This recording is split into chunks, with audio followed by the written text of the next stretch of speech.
Di bumi yang kita tinggali ini, tersebar banyak banget negara dengan potensinya masing-masing. Kita bisa lihat Amerika Serikat dengan lahan pertaniannya yang melimpah, atau negara Timur Tengah yang kaya akan minyak bumi.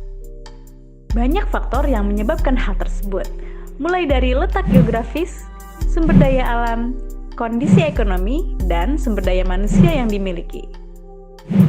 Faktor-faktor ini juga tidak hanya memberikan potensi, tapi juga kekurangan-kekurangan yang tentunya menjadi masalah bagi setiap negara.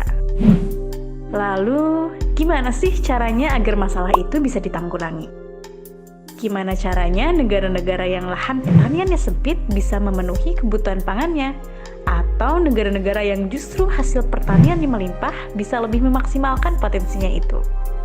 Ya, jawabannya adalah ekspor dan impor. Dengan ekspor, kita bisa menjual produk-produk yang melimpah di suatu negara. Dan dengan impor, suatu negara bisa mendatangkan kebutuhan-kebutuhan yang tidak terpenuhi dari negara lain. Lebih jauh lagi, ekspor bisa membantu mempertahankan tingkat lapangan kerja yang tinggi untuk negara-negara industri seperti Amerika Serikat.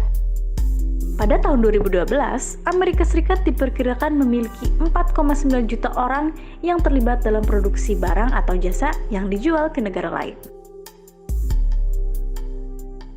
Selain itu, bagi banyak negara berkembang, ekspor juga bertujuan untuk mendapatkan uang agar bisa membiayai impor produk yang tidak bisa mereka produksi sendiri. Lalu, bagaimana dengan impor? Impor juga sangat penting. Coba kita bayangkan bagaimana jika Indonesia tidak mengimpor komputer atau smartphone yang sedang kita gunakan untuk menonton video ini. Gak hanya untuk lingkup negara, impor juga sangat berperan bagi produsen yang memproduksi sebuah produk yang berkualitas.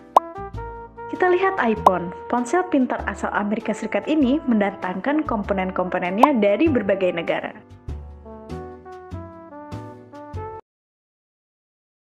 Tapi, karena membuat uang negara keluar, impor ini selalu dianggap buruk dibandingkan ekspor yang bisa mendatangkan uang. Namun, sebenarnya tak jarang ekspor justru membutuhkan impor.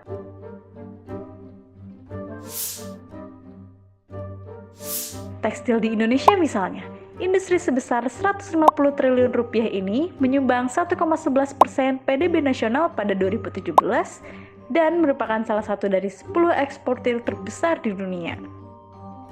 Angka itu hanya akan terwujud jika industri melakukan impor katun, mesin, serta teknologi pendukung dari negara lain. Jadi, seperti itulah peranan ekspor dan impor bagi suatu negara.